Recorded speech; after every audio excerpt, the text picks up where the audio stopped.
Oke, baik. Perkenalkan, nama saya Putra Garika. Jadi pada video kali ini saya akan membuat video tentang pengerjaan tugas dari Lab Session 8, yaitu judulnya File Processing. Nah, di video penjelasan ini saya diminta untuk menjelaskan terkait konsep generator, iterator, lambda function, serta contoh program dari masing-masing konsep secara hands-on. Kemudian di poin kedua, di sini saya disuruh untuk menjelaskan terkait konsep file processing beserta contoh programnya secara hands-on. Kemudian di file ketiga, di sini saya disuruh menjelaskan deskripsi tugas dari Lab Session 8 ini, kemudian menjelaskan implementasi dan hasil running programnya. Oke, di sini pertama-tama saya akan membahas iterator terlebih dahulu.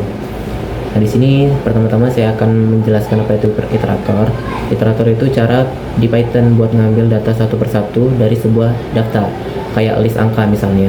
Jadi daripada kita ngambil semuanya, kita bisa ngambil satu-satu list angkanya pakai kode yang namanya next kalau di iter. Nah, tapi biar bisa dipakai listnya itu kita harus ubah dulu jadi bentuk iterator dengan kode iter namanya. Nah, terus kalau udah diubah ke dalam bentuk iter, terus kita panggil next. Kalau kita panggil next sampai datanya habis, Python bakal munculin pesan yang namanya stop iteration atau udah nggak ada data lagi yang buat diambil. Nah, itu biasanya disebut exception handling atau try except biasanya. Nah, di situ di iterator ini biasanya ditambahin exception handling supaya meminimalisir error saat mengambil data tersebut. Di sini coba saya langsung buat aja kodenya.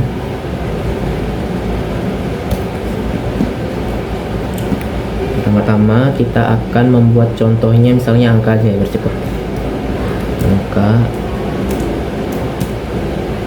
dalam list 5, 4, 3. Terus kita buat iter angka.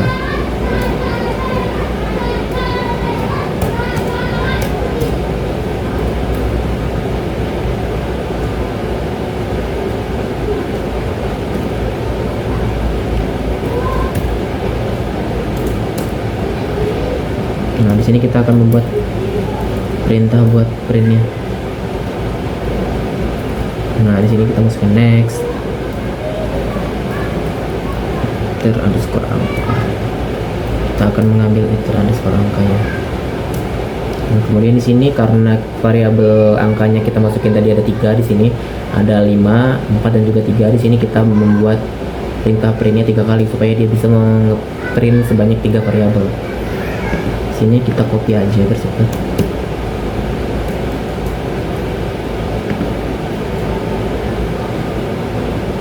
Nah, 3 kali. Nah, habis itu di paling bawah kita tambahkan blok exception handling atau try except. Fungsinya supaya meminimalisir error. Nah, set stop iteration yang ada di sini, fungsinya udah. Print salah. Misalnya kita tambah kalimat angka sudah habis.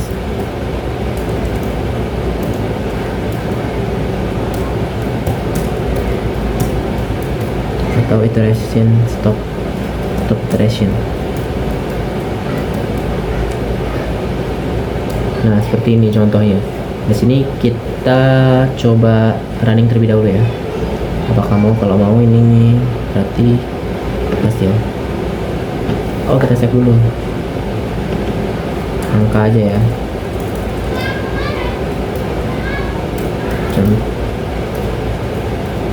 Contoh kita taruh di dev Python. Oke, ini udah berhasil kita print di sini. Langsung di terminal yang di print di sini ya. Dia akan mengeluarkan output 5 dari angka di sebelah kiri terlebih dahulu. Dia akan mengambilnya, kemudian 4, terusan kemudian dia akan mengambil list yang paling kanan untuk terakhir dari print ini. Nah, di sini di blok try ini dia tidak mengeprint apa-apa karena semua printnya udah diambil di sini. Nah, di sini harusnya error. Nah, tapi karena di sini kita menggunakan exception handling, di sini dia ditangkap di blok except. Dia dianggap sebagai stop iteration. Nah, terusan dia keluar output angka sudah habis, stop iteration, seperti itu. Oke. Kemudian di sini saya akan menjelaskan konsep generator kemudian di sini. Oke. Kita lanjut ke konsep generator. Generator itu sebenarnya mirip kayak iterator, tapi cara bikinnya lebih simple. Kita itu cukup bikin fungsi biasa, tapi pakai yield buat ngasih datanya satu-satu. Nah, setiap kali kita panggil next, setiap kali kita panggil next ini, dia bakal ngeluarin satu data, terus berhenti dulu. Nah, nanti kalau next dipanggil lagi, dia lanjut dari tempat terakhir kita ngambil datanya tersebut. Jadi kita nggak jadi kita nggak langsung jalanin semua fungsinya, seperti itu. Mungkin kita di sini hapus saja terlebih dahulu. Nah, kita langsung buat generator. Contohnya mungkin angka lagi ya. Nah, di sini kalau di generator itu dia pakainya def function seperti kode biasa. Def hitung mundur gitu. Saya hitung mundur. Bentar. Selesai.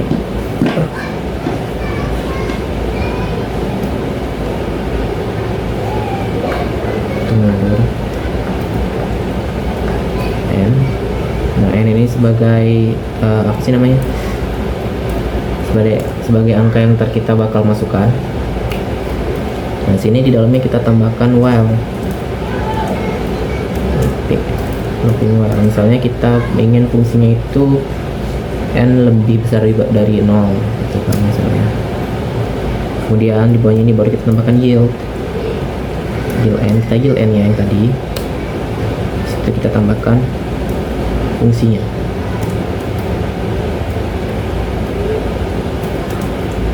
Oke, seperti ini. Nah, kemudian kita tambahkan nih, kita mau ngapain dari list ini, kita mau gunakan fungsi apa. Misalnya di sini saya menggunakan fungsi angka yang dihitung mundur. Angka. Nah, kita ambil angka sama dengan hitung mundur. Nah, di sini kita masukin hitung mundurnya dari angka berapa? 5. Nah, di sini antar aja dijelasin ya. Nah, di sini karena kita hitung mundurnya 5, masukin angka 5 dihitung mundur, jadi kita bikin baris buat ngeprintnya itu 5 kali juga, supaya ntar dia bisa ngeprint ke 5 angka yang udah dihitung mundur itu. Print next angka, karena dia di sini angka karena dia akan mengambil nilai dari angka di sini. Kemudian kita ambil 5 kali, kita buat 5 kali.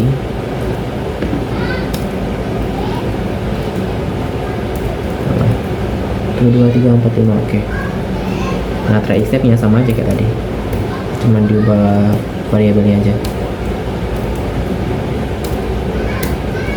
Except stop iteration, print. Nggak salah, angka sudah habis itu aja ya. Angka sudah habis. Kita jalankan apakah berhasil. Oh, error, file invalid syntax, while invalid syntax. Oh iya, karena di sini kita belum menambahkan while-nya tuh lebih besar dari 0-nya tuh apa, kita belum tambahkan. Nah, ini kita tambahkan n lebih besar daripada 0. Kita jalankan, running coba. Syntax error, file di line 2 awal, expected line 2, diharapkan ada titik 2 katanya. Nih udah berhasil di sini. Oke.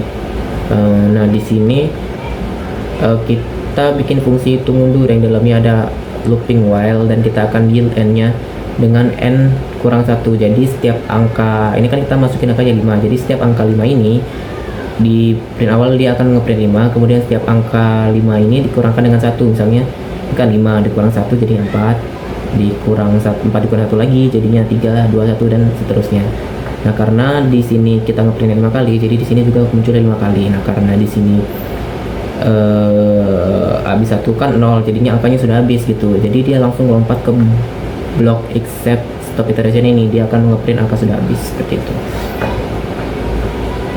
Nah terakhir lihat dulu, kita suruh mana sih? Oh ini kita akan mencontohkan function lambda functions. Lambda function ini sebenarnya pendek sih, nggak banyak, kita hapus saja ya. Oke, sini saya akan menjelaskan dulu apa itu lambda function. Lambda function itu cara cepat buat bikin fungsi kecil di Python. Nah biasanya lambda function itu cuma satu baris. Nah kita pakai lambda function itu buat nulis fungsi tanpa nama biasanya. Nah cocoknya lambda function ini dipakai buat kita kalau cuma butuh fungsi sederhana. Misalnya kalau kita cuma butuh buat nyaring data, nah lambda function ini cocok dibuat menyaring data karena fungsinya singkat gitu. Oke, di sini saya akan membuat contoh kodenya. Contohnya angka aja lagi, angka sama dengan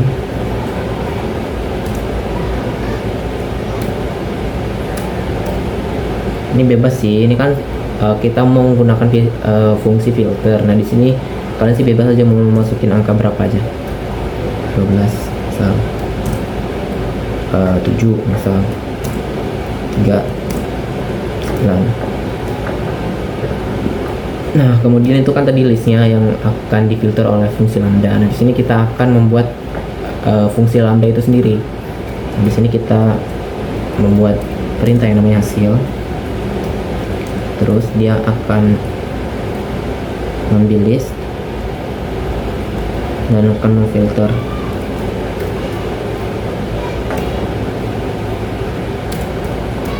lambda x lebih besar dari 5 misal. Nah diambil dari list angka, kemudian kita akan print hasilnya, print hasil. Kalau kita jalankan, dia berhasil di sini. Dia langsung menjalankan, dia langsung outputnya, dia langsung keluar angka yang lebih besar dari 5, yaitu 12, 7, dan 9.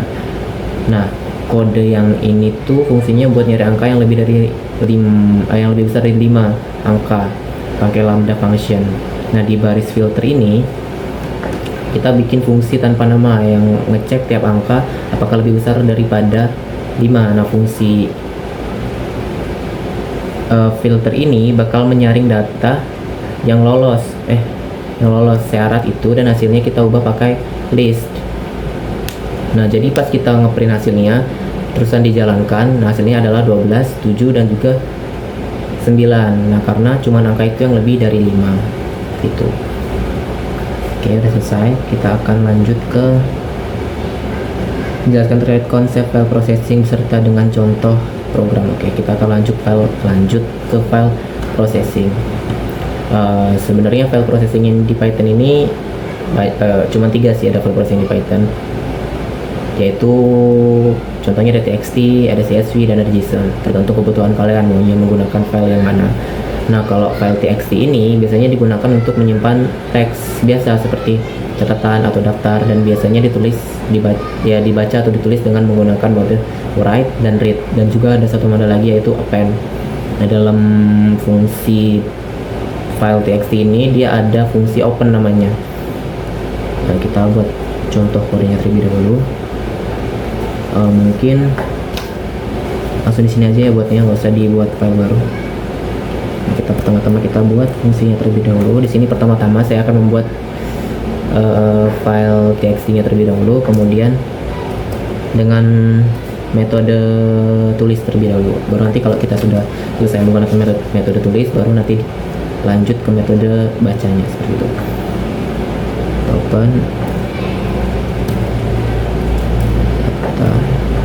Nah ini with open ini fungsinya buat membuat file yang bernama data.txt. Nah data.txt ini nanti menjadi nama filenya. Di sini sih bebas kalau mau menulis apa aja, misalnya teks, txt, atau nama apapun telah bebas. Kemudian di habis data.txt kita ini masukin modenya yang kita mau. Misalnya di sini kan tadi saya mau modenya tuh tulis, jadi kita masukin w seperti itu. Kemudian di belakangnya as file karena kita menyimpannya sebagai file. Nah, kemudian kita di sini tulis saja deh di bawahnya, di dalam fungsi with open ini kita tulis saja apa yang mau kita masukin. File dot write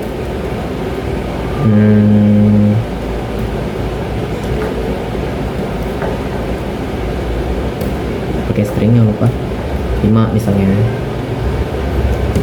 Copy aja biar cepat. Di sini 3 kali aja lah kayak contoh sebelumnya ya. 5 4 3. Nah udah, ini sudah jadi kodenya sebenarnya. Coba kita jalankan. Nah udah berhasil nih. Nah, cara kita ngeliat kodenya di mana? Kita tinggal lihat di directory ini, di D di Python. Nah kita coba masuk ke directory itu, D Python. Nah ini udah ada nih jam 15.15. Kita coba masuk. Nah di sini udah berhasil dia, tapi di sini dia tergabung dia datanya atau teks yang kita masukkan tadi tergabung karena kita tidak memasukkan perintah buat dia membuat new line. Kita cuma memasukkan perintah, dia cuma menulis biasa aja, jadinya dia nulis di sampingnya langsung gitu. Nah kalau dia biar buat new line, caranya sih gampang, tinggal dikasih /n aja di belakangnya. Ini artinya setelah kita menulis file kita menulis apa ya, kalimat ini atau angka ini, dia nanti akan membuat new line setelahnya gitu. Kita coba. Nah kalau kita jalankan lagi, ini bakal menimpa file yang ada di sini, dia akan ditimpa. Dia nggak akan buat file baru lagi. Nah seperti ini, itu langsung dia ditimpa di sini 5 4 3 dan dia akan membuat new line seperti itu.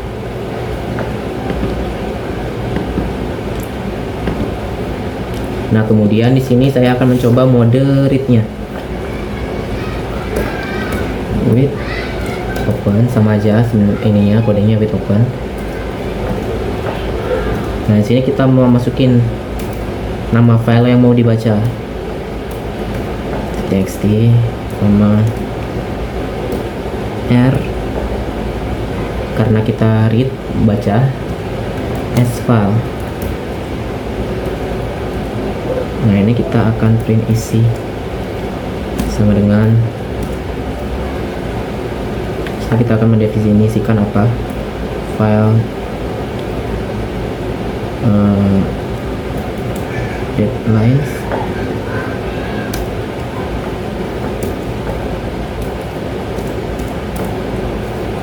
nah alasan kita di bawahnya akan membuat looping untuk mengeprint ini, mengeprint data yang tadi keseluruhan. Kalau cuma nggak dia pakai enter ini, dia akan mengeprint satu line doang nanti. For baris isi print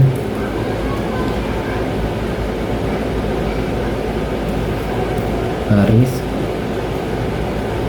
dot strip.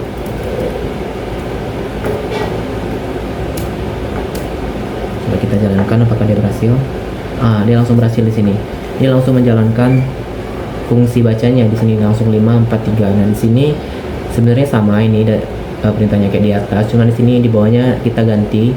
Sini kan di atasnya ini kan kalau mau dituliskan dia kita mengetikkan file write karena kita hanya menulis. Nah kalau dibaca sini kita menambahkannya isi sama dengan file.readlines. Nah isi ini gunanya nanti buat ditaruh di looping for ini supaya dia tahu di loopingnya ini kita mau looping fungsi apa gitu. Nah terus di bawah looping for ini dia akan ngeprint setiap baris yang ada dalam file yang udah kita simpan seperti itu. Nah oke, kemudian di file proses yang kedua itu ada file yang namanya CSV namanya.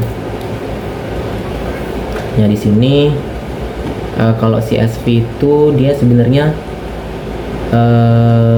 mirip sebenarnya sama file txt. Nah cuman dia fungsinya itu menyimpan data seperti tabel dan setiap nilai itu dipisahkan dengan koma atau row gitulah. Kalau di Microsoft Excel itu kan dia ada kolom-kolom. Nah dia dipisahkan dengan koma kalau di kolom itu, koma atau titik koma biasanya dia. Kita langsung buat lagi di sini. Pertama-tama kita akan import CSV-nya dulu. Nah CSV ini dia tuh udah apa ya, Dia itu fungsi yang udah disediakan dalam Python, jadi kita tinggal mengimportnya aja. Seperti itu. Sama aja kodenya with open. Kita masukin namanya seperti tadi, data.csv.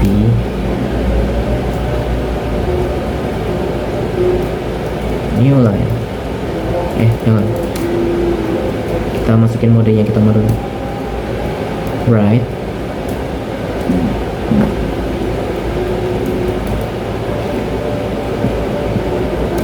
Nah, kalau di file CSV ini kita ada tambahan sedikit, yaitu new line. Dia di sini supaya dia berpisah dari setiap kolomnya, supaya dia tidak mencampur gitu. Nah, kita di sini akan kita masuk buat kode di dalam fungsi with open. Kodenya itu untuk menulis ke dalam file data.csv. Di sini sebenarnya beda sih dia kalau sama file txt cara menulisnya. Kok with sih? Writer CSV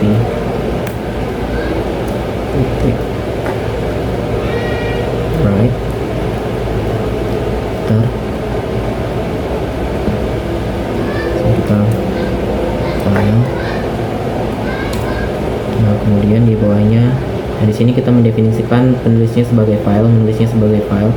Kemudian di bawahnya kita masukin lagi writer dot right row. Right row artinya menulis di kolom, seperti itu artinya. Tanda kurung, tanda petik, tanda kurung siku, dan ini. Nah, kalau yang ini tuh artinya dia headernya nanti yang bakal ada di kolom paling atas sebagai judulnya, seperti itu. Di bawahnya kita masukkan lagi seperti tadi, writer titik right row, writer titik right row. Masukin aja nih. Kalau di ini jangan lupa dikasih kurung siku ya, kalau di data CSV, kalau mau kita masukin sesuatu. Tapi aja kan gitu.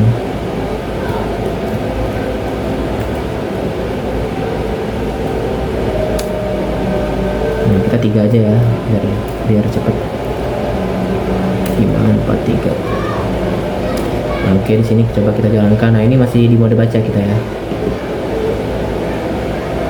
Syntax bawah. Ini kurang tanda titik 2. Writer file CSV writer. Oh ya. Lupa di belakangnya dikasih file. Kita belum mendefinisikan s filenya. Nah, udah.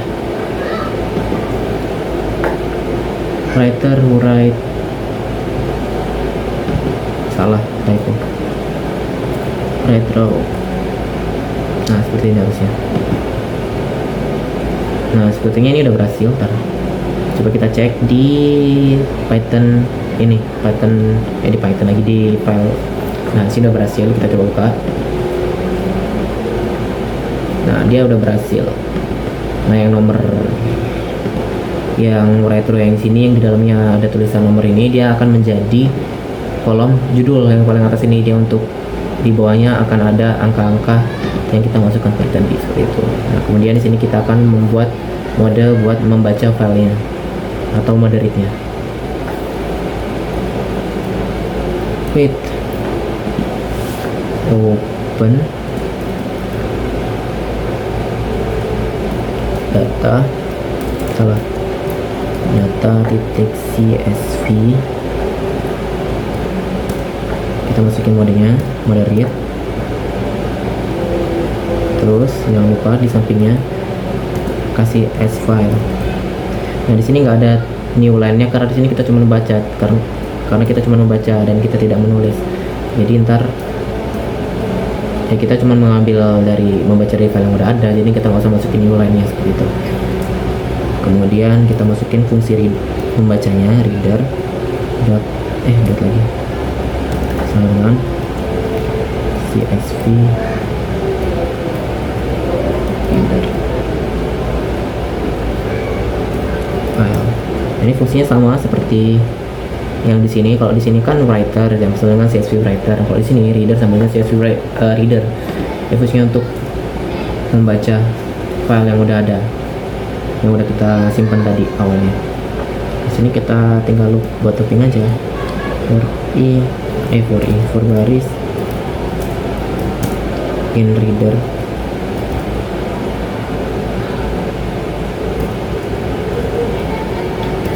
Kita print baris.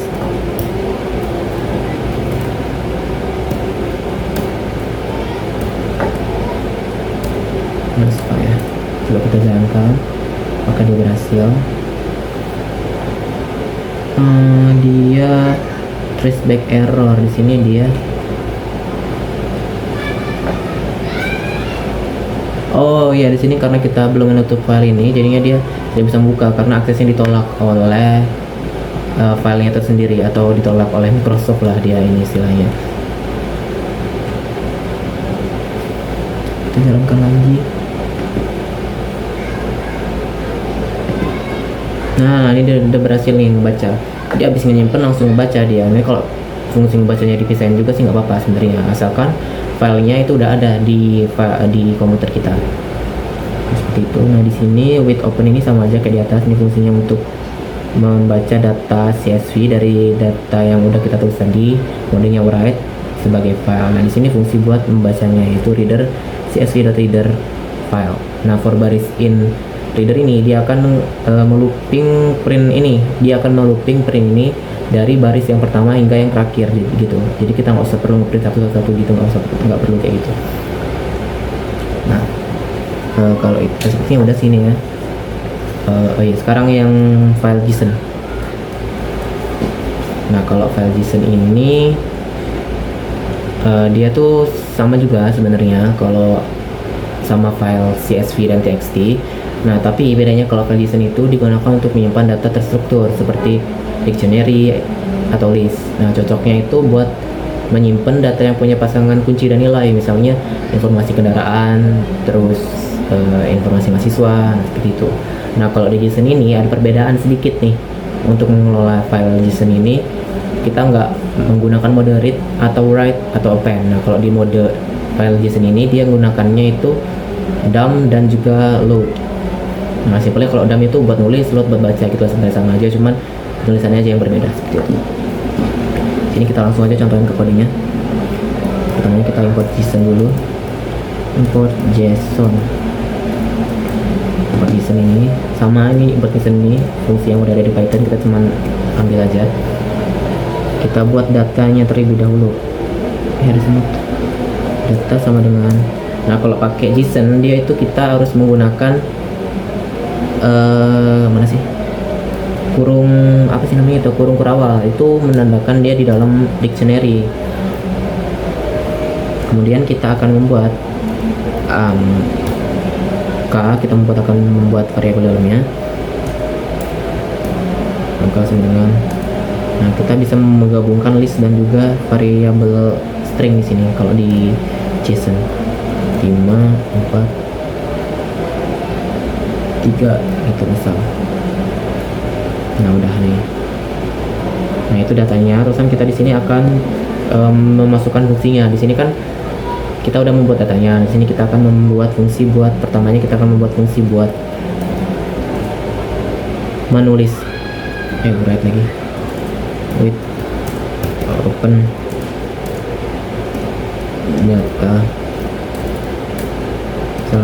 data titik JSON.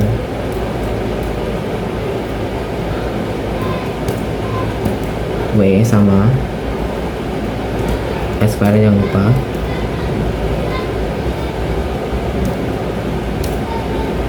Nah, kemudian di bawahnya ini ada fungsi yang agak berbeda nih dari file yang sebelumnya, yaitu fungsi untuk menuliskan dump tadi. Jadi kita masukkan fungsi dump di sini.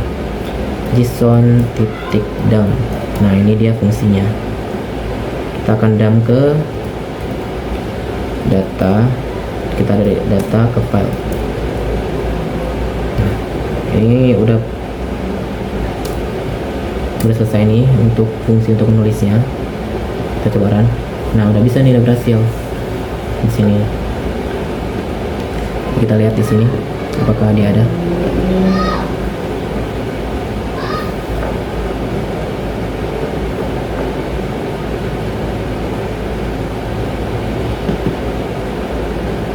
Bentar loadingnya. Nah, ini dia berhasil ya. Di sini dia akan mencetak dictionary yang terlebih dahulu. Terus di dalamnya ada angka dan juga ada list angka yang kita masukkan tadi. Dan di sini sama aja sih sebenarnya untuk fungsi membacanya. With open data.json, ini nama filenya write terus s file json.done, ini artinya tulis di file JSON, mengambil dari data kemudian tulis di filenya seperti itu.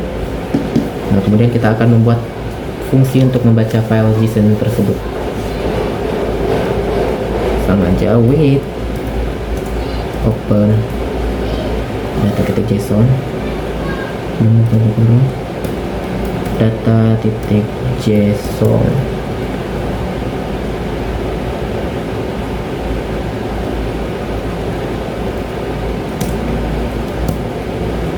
Kita write enggak, kita read kita R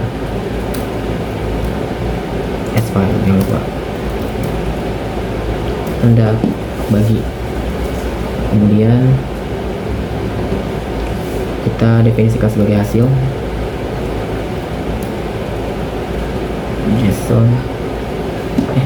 JSON klik load, membaca file. Nah, di sini artinya kita akan membuka data.json dan dalam mode baca, artinya kita cuma membaca di situ, kita tidak mau mengubahnya. Nah, di sini kita akan membuat fungsi untuk mengeload atau mengambil informasi data dari file yang udah kita buat tadi. Di sini kan json.load dan juga ada file di sini. Itu. Nah, kemudian kita akan looping supaya dia bisa mencetak angka semuanya yang di dalam file tersebut. For angka dan hasil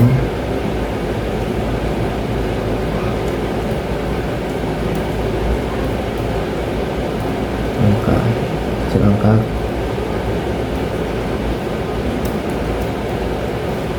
print angka. Coba kita jalankan apa berhasil. Nah, ada berhasil nih dia nih. Dia langsung menjalankan angkanya yang udah kita masukkan di situ tadi. Seperti itu.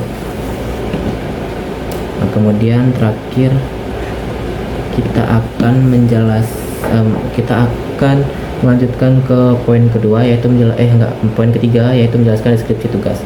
Nah, di lab season 8 ini saya diminta untuk mengunduh riwayat data parkir ke sebuah file, membaca data riwayat parkir dari sebuah file dalam format yang mudah dibaca, dan juga mencari data kendaraan menggunakan implementasi dari Lambda Functions. Nah, untuk jenis file digunakan ini kita bisa memilih salah satu format yang diajarkan. Oke, kita langsung aja masuk ke deskripsi tugasnya. Sini pertama kita akan membahas yang mengenai mengunduh riwayat parkir ke sebuah file. Tutup aja dulu. Bisa. Tutup. Kita open smart parking, monitoring, main.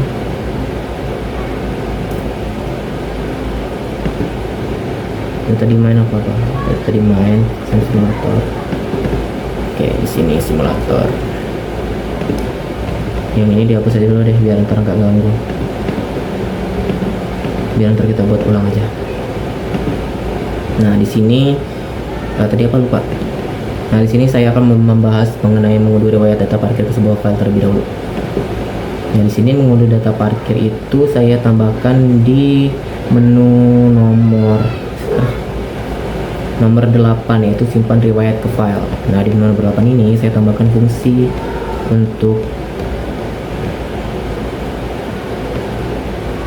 ini. Nah, di sini kita akan di menu 8 ini kita mengecek kalau tidak ada riwayat kendaraan, dia akan ngeprint belum ada kendaraan untuk disimpan, new line. Kemudian jika ada dia membaca di function simpan kendaraan ada riwayat kendaraan, dia akan ngeprint riwayat kendaraan berhasil disimpan dan dia akan menampilkan riwayat kendaraannya. Nah, kalau di sini itu ada di menu ini di sini di dev simpan riwayat kendaraan ini. Nah, jadi fungsi simpan riwayat kendaraan ini tuh kita pakai untuk menyimpan data riwayat kendaraan ke file CSV secara rapi. Nah, pertama-tama kita buka dulu filenya menggunakan git open file name ini, modenya write. Terus kita pakai CSV writer dengan pemisahnya titik koma, di delimiternya titik koma, biar cocok nanti pas dibukanya di Excel. Karena kalau di Excel tuh biasanya pakai koma atau titik koma seperti itu. Nah, di sini karena kemarin saya nyobanya kalau pakai koma itu dia nggak bisa, jadi saya cobanya di sini pakai titik koma. Nah, di sini bisa. Nah, kemudian setelah itu kita tulis headernya di sini, headernya atau judulnya tadi ya, jenis, plat, waktu masuk, waktu keluar. Nah, itu headernya. Terus kemudian supaya nanti filenya dibuka langsung kelihatan isi tiap kolomnya, selanjutnya kita tinggal ngelup semua loop semua data riwayat kendaraan dan tulis satu persatu ke file sini. For data in riwayat kendaraan ini kita akan melup semuanya terus kita tulis satu persatu ke dalam file entar gitu. Kemudian habis itu yang poin B, membaca data riwayat parkir dari sebuah file dalam format yang mudah dibaca. Oke, di sini yaitu ada di menu ke riwayat dari file. Coba kita baca dulu, berkali lupa saya membaca data. Oh ya, yang ini menu ke 9 saya tulisnya lihat riwayat dari file. Nah, lihat di riwayat dari file, kita lihat menu ke 9 alif dan 9. Oh, dia di sini cuma mengambil dari function ini aja, baca riwayat. Nah, di sini saya jelasinnya di sini di dev baca riwayat dari file nama ke CSV ini. Nah, fungsi file function ini fungsinya tuh untuk menampilkan isi riwayat parkir dari file CSV ke terminal. Nah, pertama-tama program itu mencoba membuka file riwayat underscore parkir CSV ini ke terminal. Membuka file parkir CSV ini dalam mode read atau baca. Lalu membaca isinya menggunakan CSV reader nih. Kemudian di sini sama kayak tadi, dia akan membaca file, terus ada limiternya ada titik koma supaya untuk pemisahnya itu. Nah, kemudian di baris pertama headernya kita akan print daftar riwayat parkir. Nah, lalu kita masuk ke for IDX now in numeric reader start 1. Nah, ini artinya kita akan membaca dari row yang pertama. Terus kita akan habis membaca dari row yang pertama, dia akan langsung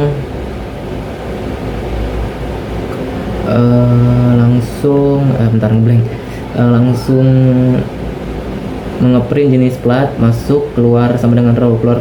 Kalau dia nggak terbaca belum ada kendaraan yang keluar, maka dia kalau dia kendaraan yang ditulis dalam file itu belum keluar, dia akan mencetak belum keluar. Nah, kalau dia selain belum keluar, dia akan mencetak ini seperti biasa yang tadi, jenis kendaraan, plat nomornya, masuknya, waktu masuk, dan waktu keluar. Nah, kalau di sini ada di blok except ini, jika filenya tidak ada atau belum tersedia, dia akan mengeprint file not found exception error ini, file riwayat belum tersedia, seperti itu. Nah, kemudian di sini kita akan membahas yang poin C, mencari data kendaraan menggunakan implementasi dari lambda functions.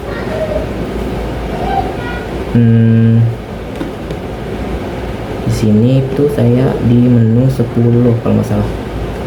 Kita coba lihat ya. Di menu 10. Nah, di sini ada namanya cari data kendaraan. Kita coba cek di menu 10-nya.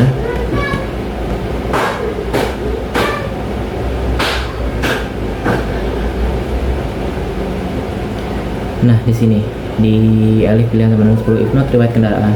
Nah, ini ada lambda fungsinya kan di sini.